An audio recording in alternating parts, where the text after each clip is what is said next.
मेरा नाम बागी मनदीप है और मैं एक प्रोफेशनल एमएमए फाइटर हूँ और मैं इंडिया को रिप्रेजेंट करता हूँ। मैंने सुना है कि लोग बोलते हैं कि इंडियंस फाइट नहीं कर सकते हैं। जितने भी मेरे फेस ऑफ्स होते हैं उसमें मैं धोती कुर्ता पहनता हूँ। लोगों को लगता है कि एमएमए फाइटर्स ना बहुत खतरनाक होते हैं, जो कि एक्चुअल में होते हैं खतरनाक। तो एमएमए में आने के लिए एक बेस होना चाहिए आपका। कहीं अखाड़ा ज्वाइन कर लो, बॉक्सिंग ज्वाइन कर लो। और मेरे हिसाब से जितने भी स्पोर्ट्स पर्सन हैं उनको बाहर की चीज़ें नहीं खाना चाहिए।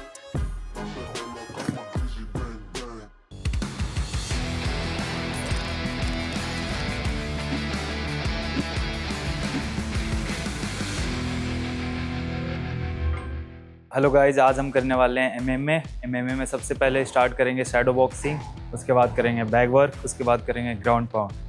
तो अभी कैसे शैडो कैसे करते हैं वो आपको दिखा रहा हूँ। तो अभी नॉर्मल फाइट स्टांस में खड़े रहना है। जब भी हम पंचेस करेंगे पूरा स्ट्रेन करना है अपने हाथ को, ताकि आपके शोल्डर से आपका फेस कवर हो जाए। फेस ये कवर इसलिए करते हैं ताकि जब आप लैंड कर रहे हो पंच तो आपको काउंटर ना पड़े। जैप क्रॉस,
तो अभी हम नेक्स्ट करने वाले हैं पार्टनर ड्रिल और थोड़ा सा स्पारिंग करने वाले हैं जो कोच के साथ करेंगे।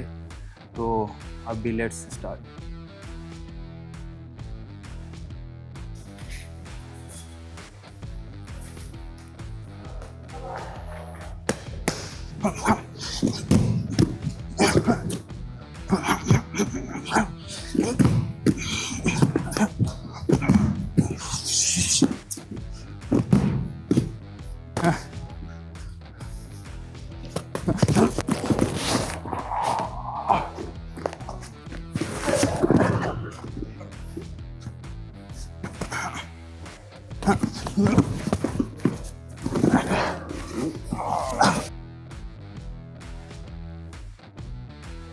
और मेरी जर्नी स्टार्ट हुई थी 2018 में। मैं अपने घर वालों को बता रहा था कि मुझे एमएमए करना है, बट वो गांव के लोग उस टाइम पे एमएमए उतना था बट उतना नहीं था। किसी को बताओ एमएमए के बारे में तो उसे लगता था कि एमए कर लो, चलो चलो ठीक है पढ़ाई कर लो, ऐसे बोलते थे।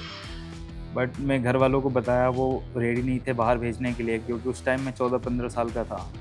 बट मुझे पढ़ाई में मन नहीं लगता था, मुझे करना यही था, एमएमए ही करना था। तो मेरे घर में एक भैंस थी 50,000 की, तो मैं उसे कब से सोच रहा था कि इसे ही बेचूंगा, कभी ना कभी इसे बेचूंगा। तो मुझे एक टाइम मिला जब मेरी मम्मी का तबीयत ख़राब था और मेरी मम्मी हॉस्पिटल में थी।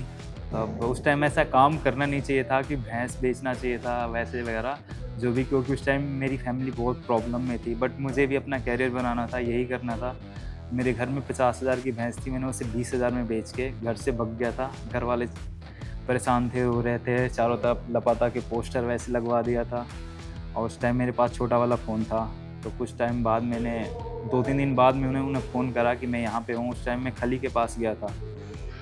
मैं 20,000 लेके घर से भगा था, बट 2-3 हज़ार खर्च हो गए थे। मैंने खली को बोला था कि सर प्लीज़ कर लो कर लो। मैंने उससे हाथ पैर पर रिक्वेस्ट करा कि मैं वहाँ पर कुछ झाड़ू पोछा भी लगा लूँगा, मुझे रख लो। बट उसने रखा नहीं। फिर वहाँ से मैं दिल्ली आया अपने रिश्तेदारों के पास। कुछ टाइम मैंने कपड़े की दुकान पे काम करा, दोपहर में काम करता था, फिर सुबह में ट्रेनिंग, फिर शाम को ट्रेनिंग करके आओ, फिर कपड़े की दुकान पे। मैंने बहुत 3-4 साल ऐसे स्ट्रगल करा।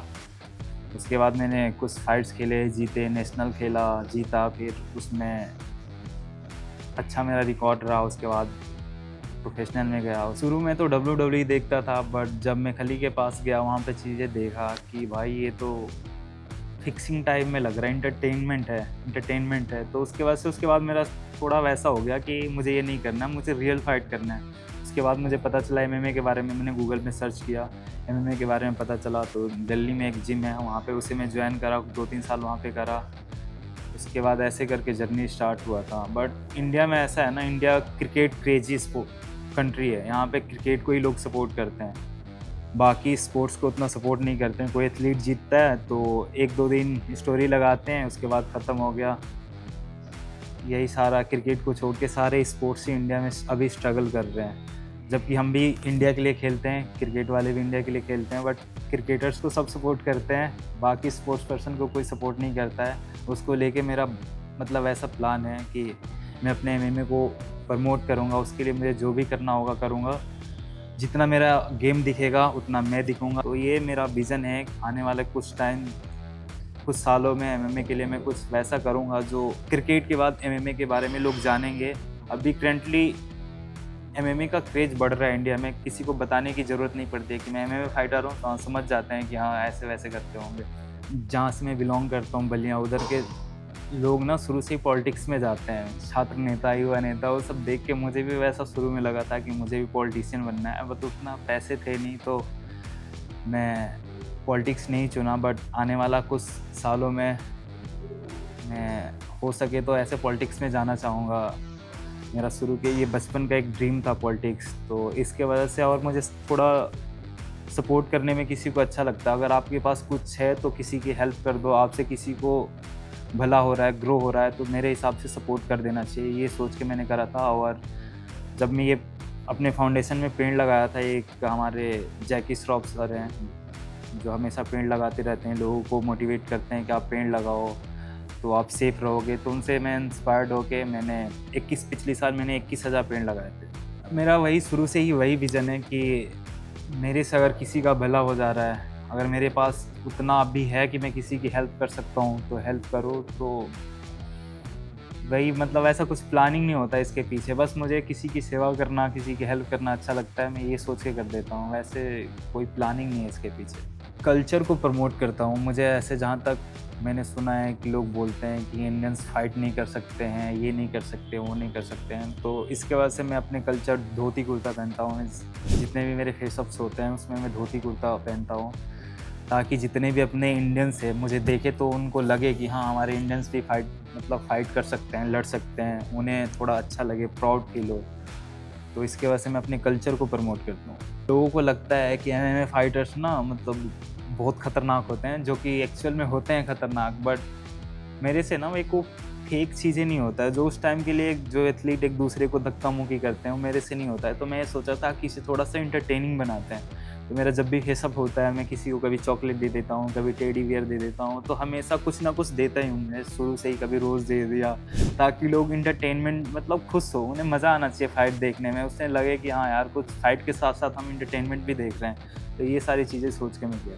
नॉर्मल खाना ही खाता हूँ जो घर का होता है, बाहर की चीज़ें नहीं खाता हूँ। हमारा हमेशा अलग-अलग डाइट होता है। जैसे हमारा फाइट कैंप स्टार्ट हो जाता है तो उस टाइम अभी मेरा 10-12 केजी वेट ज़्यादा है, तो अभी मुझे 2 महीने के अंदर 10-12 केजी वेट कम करना है। तो अभी हमारा डाइट अलग रहता है। जब फाइट नहीं रहता, ऑफ सीजन रहते हैं, तो उस टाइम हम कुछ भी खा लेते हैं। जब हम कैंप में होते हैं तो सुबह, जैसे अभी मेरा रूटीन चल रहा है, सुबह में उठा, ब्लैक कॉफ़ी पिया, वर्कआउट करा, उसके बाद प्रोटीन पिया, थोड़ा सा डाइट, अंडे, चिकन, ये, फिर वर्कआउट करा, फिर प्रोटीन, अंडे, चिकन। तो इस टाइप में नॉर्मल डाइट रहता है, कुछ एक्स्ट्रा नहीं होता है, बस बाहर की चीज़ें नहीं खाते हैं। और मेरे हिसाब से जितने भी स्पोर्ट्स पर्सन हैं उनको बाहर की चीज़ें नहीं खाना चाहिए, अपने फिटनेस पर ध्यान देना चाहिए, और बाकी जो भी है फास्ट फूड से दूर रहो, तो आप एक हेल्दी लाइफस्टाइल जी सकते हो। अगर आप छोटे शहर से हो तो हर जगह पे अखाड़े मिल जाएंगे, बॉक्सिंग एकेडमी मिल जाएगी। तो एमएमए में आने के लिए एक बेस होना चाहिए आपका, ठीक है। तो मेरे हिसाब से इंडिया का बॉक्सिंग, रेसलिंग अच्छा है, तो आप कहीं अखाड़ा ज्वाइन कर लो, बॉक्सिंग ज्वाइन कर लो, कुछ टाइम तक अपना किसी एक बेस पे काम करो, उसके बाद आओ एमएमए जिम ज्वाइन करो, वहाँ पे अपना जो भी आपका फ्यूचर प्लान है वो करो। स्पोर्ट्स पर्सन को रिस्पेक्ट मिलना चाहिए, जो नाम मिलना चाहिए, अभी किसी भी एथलीट का नहीं है, क्रिकेटर्स को छोड़ के। तो होप आने वाले कुछ सालों में हो जाएगा, बट अच्छा लगता है यार। मैं जब घर से निकला था तो लोग मुझे ताने मारते थे कि घर से भग गया, किसी लड़की को लेके भगा होगा, वैसा लेके भगा होगा। तो इसके वजह से मैं जब दिल्ली आया था तो 2-3 साल तक मैंने हार्ड वर्क करा, फिर नेशनल खेला, जीता। उसके बाद जब मैं गाँव में गया था तो फिर अपने मेरे गाँव वाले, फैमिली, मेरे दोस्तों ने अच्छे से वेलकम करा, तो फिर थोड़ा अच्छा लगता है। मेरे हिसाब से आप नशे से दूर रहो, रियल स्पोर्ट्स खेलो। जितने भी आजकल के यंग लड़के हैं वो पबजी, फ़ोन वाले गेम खेलते हैं जिससे आपका हेल्थ भी ख़राब होता है। तो आप रियल स्पोर्ट्स खेलो, बॉक्सिंग, किक बॉक्सिंग, क्रिकेट जो भी खेल लो, रियल स्पोर्ट्स खेलो। ये फ़ोन के गेम से दूर रहो, नशे से दूर रहो, अपने हेल्थ पर ध्यान दो। आजकल वैसे भी दिल्ली एनसीआर में एयर प्रदूषण बहुत ज़्यादा है। अभी जो ये जिम है एमएमए मैट्रिक्स, जो टाइगर श्रॉफ, आइसा श्रॉफ, कृष्णा श्रॉफ का है, ये गुड़गांव सेक्टर 69 में है। यहाँ पे अभी मैं एमएमए कोच हूँ। अभी सुबह शाम मैं आपको यहीं पे मिल जाऊँगा ट्रेनिंग कराते हुए। तो अगर आप भी एमएमए स्टार्ट करना चाहते हो तो सेक्टर 69 एमएमए मैट्रिक्स में आओ, मैं आपको सिखाऊँगा एमएमए।